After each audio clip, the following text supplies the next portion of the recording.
Hello my amazing people, and welcome back to my channel. If you're back, if you are new, welcome to my channel.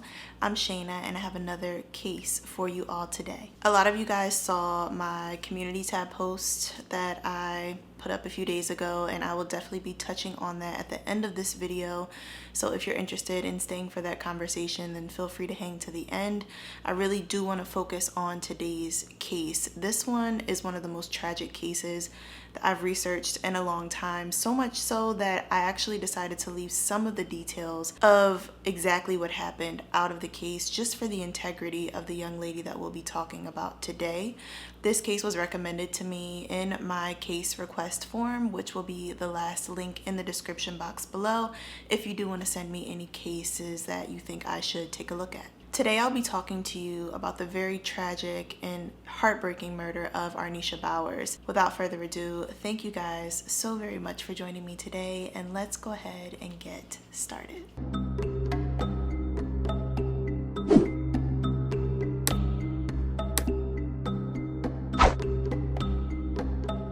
Arnesha Bowers was a 16-year-old girl living in Baltimore, Maryland at the time of this case, and she was an only child growing up, so she had a very tight relationship with her mom, who was named Michelle Bowers.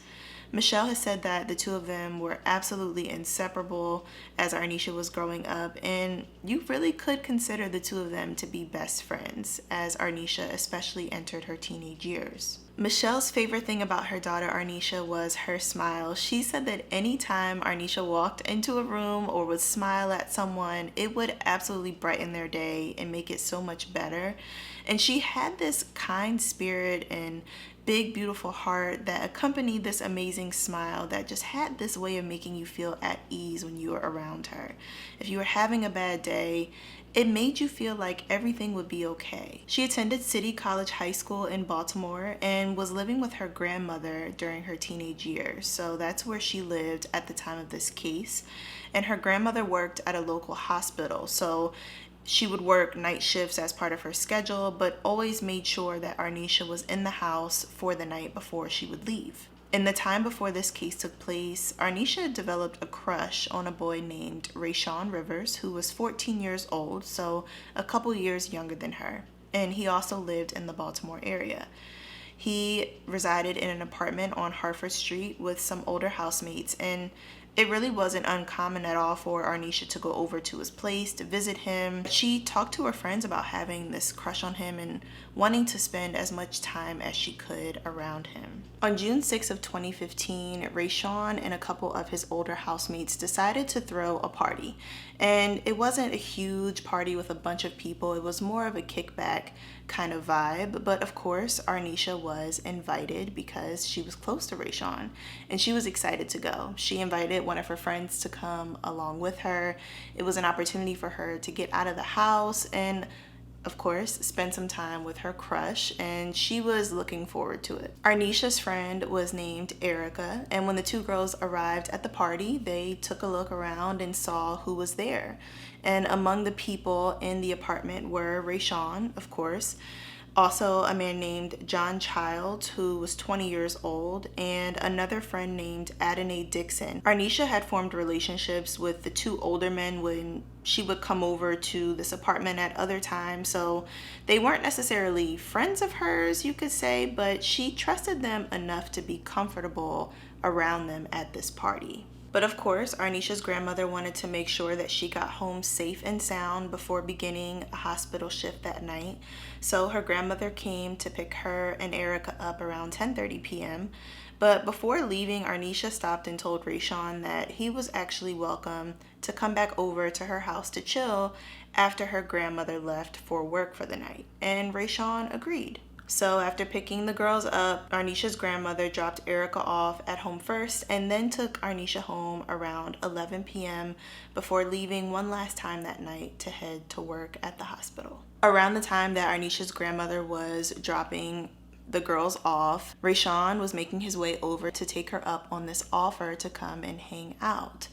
But Rayshawn was not making this walk over there alone.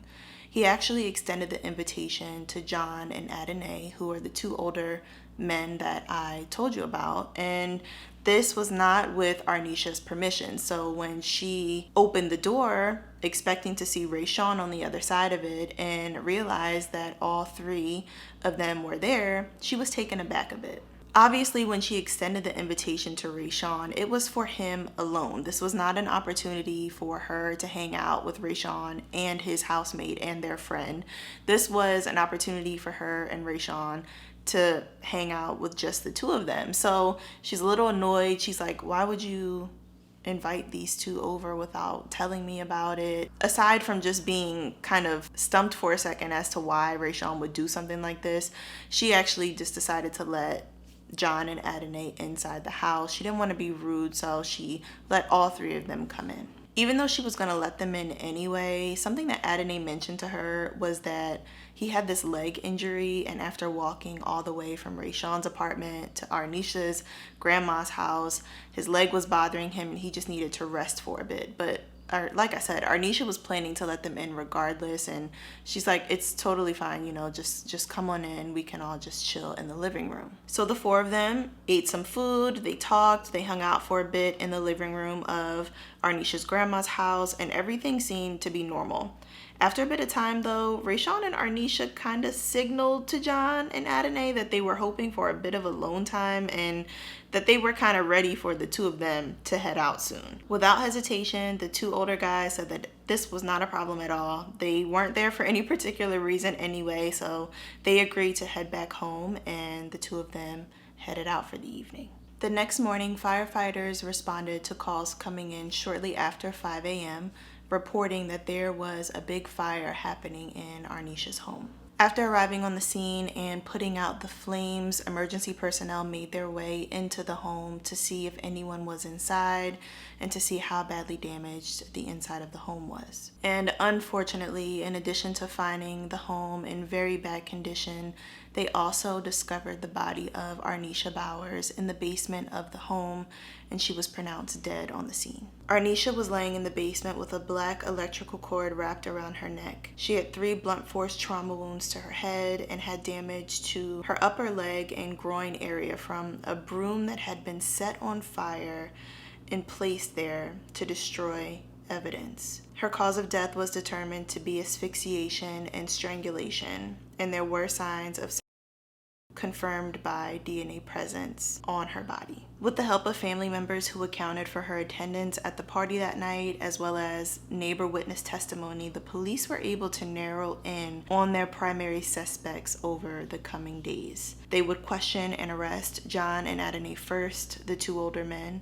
followed by Rayshawn Rivers just a few days later. The 3 were questioned heavily by police and proclaimed their innocence to start, but Adonai eventually caved into the police, and he told the entire story of what happened that night, at least his version of events, before Arnesha's body was found. The following is the entire story of what he told investigators. On the night of June 6, Adonai confirmed that all of them were present at Rayshawn Rivers' apartment, enjoying the kickback party, hanging out, spending time together.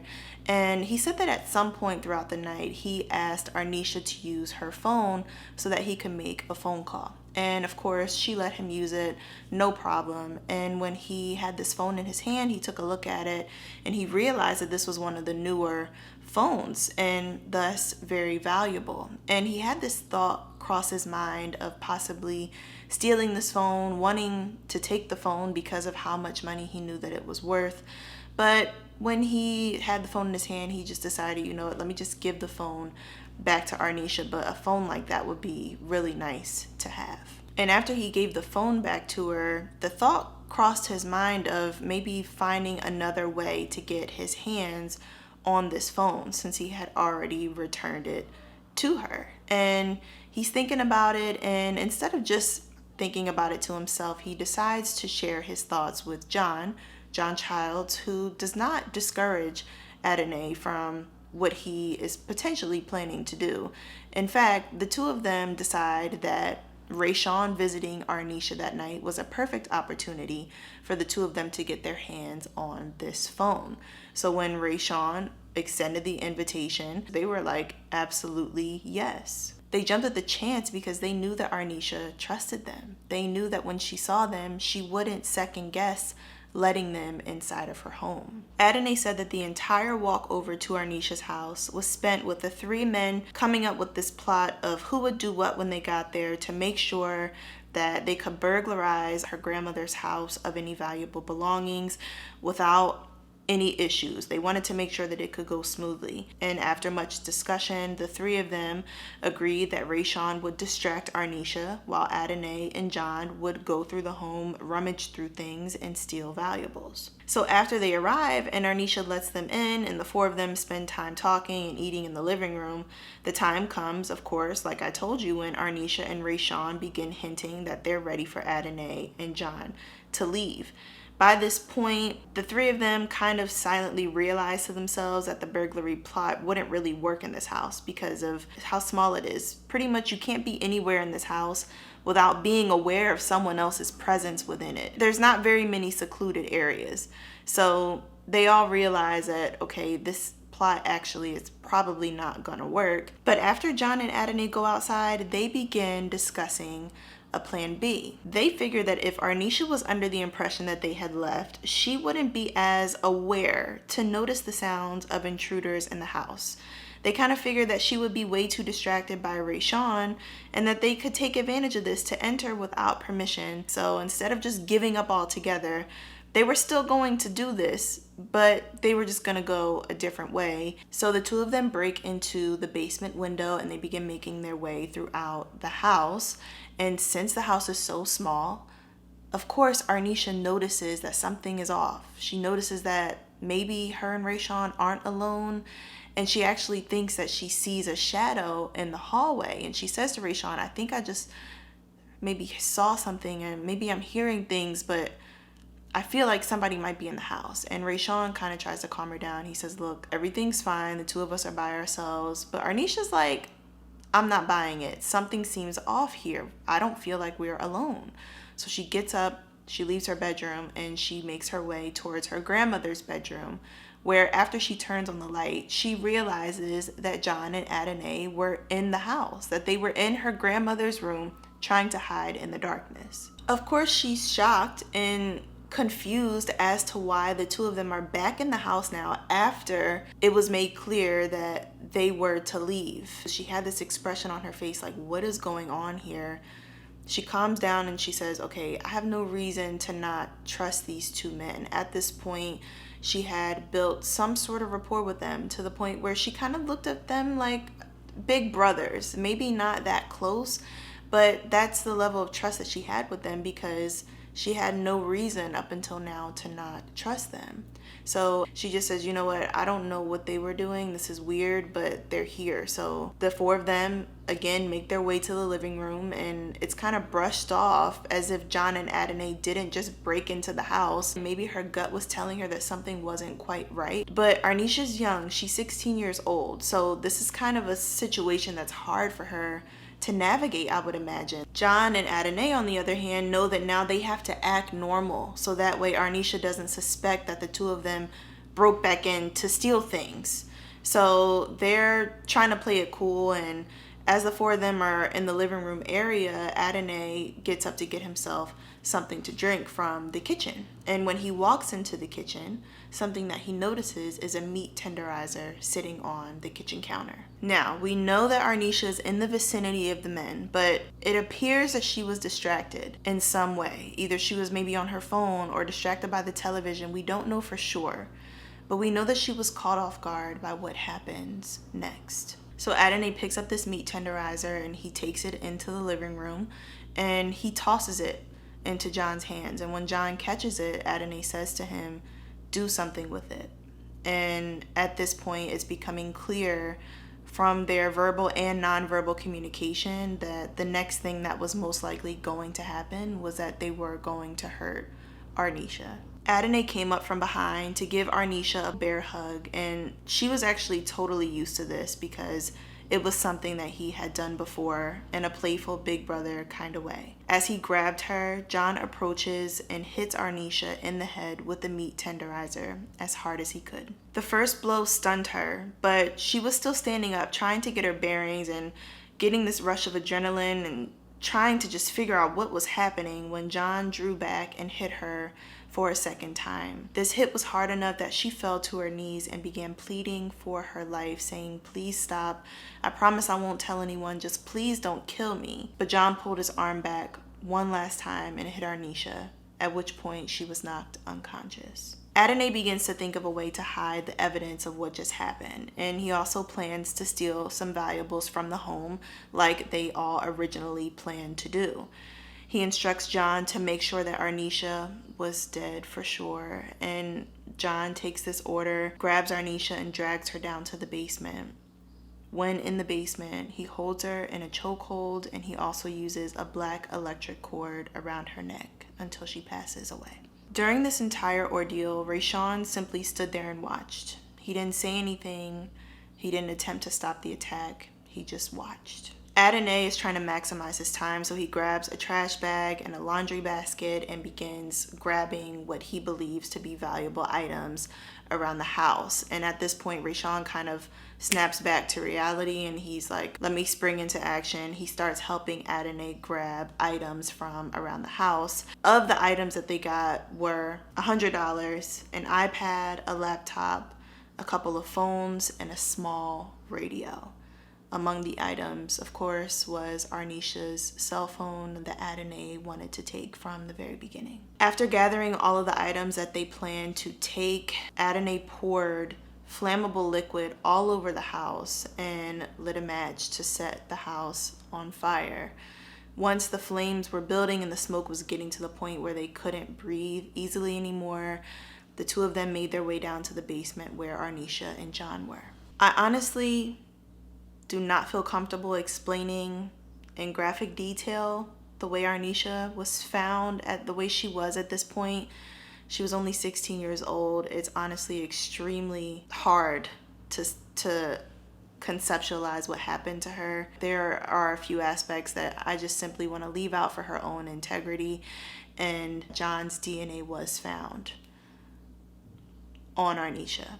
So after he took her down and took her life, among that series of events, you can imagine what happened. When forensic testing was done, Rayshawn Rivers' DNA was also found on Arnesha from the time that he had spent with her earlier that evening, before the break-in actually happened. Everything that I just told you was Adonai's version of events, aside from the very last part. When police arrested Rayshawn a few days after arresting John and Adonai, he told police a very different story, a very different series of events. He told police that he never knew about a burglary plot. He also told police that he never knew that they planned to hurt Arnesha. He was held at gunpoint, according to him, and instructed that if he attempted to intervene, his life would also be taken. An issue comes up with Rayshawn Rivers' accounts, though, because he changed his version of events a few times with the police. First, he told them that he walked to Arnesha's alone, which we know for sure is not true. He also told police that he and Arnesha were not intimate that night, which was proven by DNA to not be true. When presented with evidence of his inconsistencies, he always eventually would tell some semblance of the truth, but he undoubtedly looked suspicious the more and more he would talk and tell lies along the way. And eventually the story that he landed on was that he knew the robbery was part of the plan, but never agreed to Arnesha being hurt in the process of this burglary happening. News reports have identified the motive in this case to be gang affiliation. All three talked about a gang initiation, that this was supposed to be done in order for one of these guys to get in and another guy to move higher up within this gang. Byron Curry says Rayshawn Rivers moved into this apartment building along Harford Road a couple of months ago. He said Rivers never said anything to him about being interested in a gang. It surprised me for real, because he never looked like the type to be violent. Like, he was chill, laid back. No one answered the door at the apartment. Police say they are continuing their investigation. It's just extremely sad that the person who got her into this situation was a boy that she liked so much. Arnesha had a huge crush on Rayshawn, and without him, their plan potentially never would have worked the way that it did. I suppose we'll never know for sure if Rayshawn was aware of the murder plot or if he really only just knew about the burglary, but either way, this is by far one of the saddest cases that I've covered in a long time. The details are horrific, and it's compounded by the fact that Arnesha was so young when this happened to her. Adonai Dixon, John Childs, and Rayshawn Rivers were charged with a long list of charges, but I will give you some of them. We have first-degree murder, second-degree murder, first-degree arson, first-degree, second-degree, first-degree burglary, kidnapping, false imprisonment, robbery with a deadly weapon, and a handful of conspiracy charges. So they had a lot stacked against them. Adonai and John decided to plead guilty, which resulted in John being sentenced to life in prison and Adonai being sentenced to 50 years in prison. Rayshawn was only found guilty of robbery, and he was sentenced to 15 years in prison with 10 years suspended. And the jury actually took a while to determine a verdict for him because proving that he was fully aware of the full burglary and murder plot was the hardest part. During deliberations, they actually stopped and asked the judge if they could listen to Adonai's full 3-hour testimony again, during which they paid very close attention, they took careful notes, they deliberated for a while, and ultimately Rayshawn was charged as an adult but not found to have been involved with Arnesha's death. Tonight, a twist in the courtroom as jurors decide the fate of a teenager on trial for one of Baltimore City's most vicious murders. WJZ investigator Mike Helgren is live at Mitchell Courthouse downtown, where key testimony is being replayed for the jury. Mike? Jessica, the victim in this case is Arnesha Bowers. She attended City College High School and was tortured inside her grandmother's home. That key testimony is from Adonai Dixon, who masterminded this whole plot, and jurors spent the bulk of the afternoon listening to all he had to say again. In a rare move, the judge granted jurors' request to replay all of star witness Adonai Dixon's testimony, spanning more than 3 hours, as deliberations over Rayshawn Rivers' guilt in the murder of Arnesha Bowers continued into their second day. Legal analyst Andy Levy. It's unusual, but it's not unprecedented, and it's totally within the discretion of the trial judge. The killing was notable for its brutality. Police say 16-year-old Bowers went through hell inside her grandmother's home, where she was beaten, strangled, and set on fire. But how responsible is Rivers? He was 14 at the time and is being charged as an adult. While he did not kill Bowers with his own hands, prosecutors allege he did nothing to help her and worked with Dixon, who was 10 years older, and another older accomplice, John Childs, to also steal from the home and cover it all up. Rivers' defense attorney says the teen was powerless to stop the men after what was a robbery plot turned to murder. If you helped plan it, if you had an agreement with the people who were committing the murder, then you are just as culpable as the person who actually kills the victim. Rivers' lawyer objected to replaying Dixon's testimony, calling it unfair. But the judge determined it was fair if testimony was played in its entirety with cross-examination, and noted jurors have access to Rivers' recorded statements as they continue to deliberate his guilt or innocence. And jurors will continue listening to Dixon's testimony in the morning and then resume their deliberations, and we could have a verdict tomorrow. Reporting live at Mitchell Courthouse, Mike Helgren, WJZ Eyewitness News. All right, Mike, thanks. Rivers faces life in prison if he is convicted of murder. The 2-year-long prosecution of the men accused of and murdering 16-year-old Arnesha Bowers has come to an end. Rayshawn Rivers was sentenced to 15 years in prison with 10 years suspended, convicted of robbery in the case. And according to court testimony, Rivers, along with John Childs and Adonai Dixon, attempted to burglarize Bowers' home. When she became aware of the situation, Dixon grabbed her while Childs hit her in the head. Rivers and Dixon ransacked the house while Childs took Bowers to the basement, where he and strangled her. The 3 men then set multiple fires throughout the home.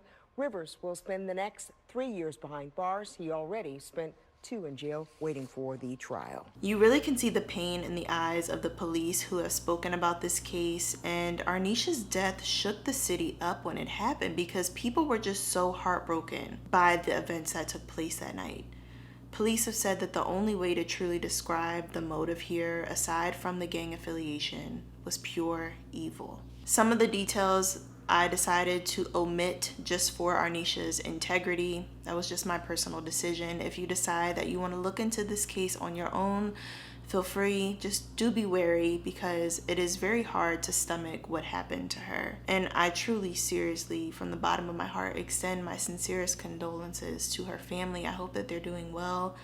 I didn't see any interviews or anyone that has spoken out recently, but I'm sure that the pain from what happened to her is still very real and very raw for them. It's just hard to wrap your mind around, but I hope that she's resting in peace. And my goal today was just to make sure that people know who she was and remember her name. So as promised, I did want to touch on my community tab post. Many of you saw that I posted a few days ago, just kind of letting you guys know what was going on with me from a personal perspective. So many of you commented just the most kind and supportive and encouraging things, and it really means the world to me. I definitely appreciate every single last one of you who is here on this channel. I know that I used to say it a lot more, but as I've grown, every single last one of you being here, adding up to the success of this channel, is not lost on me. And I appreciate you guys so much. I can't even put it into words. I don't even know how to explain how appreciative I am of you guys, but I just really wanted to thank you for your kind words and for, you know, just looking out for me and for being there. Because I really feel like, maybe I'm wrong, but I truly feel like I'm building a community here, and I really like the climate on my channel. I like the positive comments, the feedback that you give me and that you give one another in the comment section, the constructive conversations that happen here.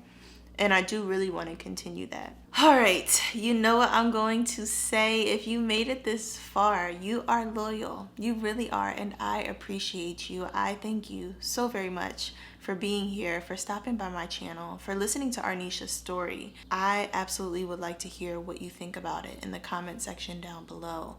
If you have any insight or if you have any thoughts, feel free to let me know how you feel about this case. And always just be mindful and respectful in the comment section. That is my only request. I hope you guys have a great week. I hope that you are doing well and that you're hanging in there and that you're taking care of yourself. It is a crazy time that we live in right now. All right, you guys, I hope you have a wonderful morning or afternoon or evening, depending on what time it is when you watch this video. And I look forward to seeing you in the next one. Thank you guys. Peace.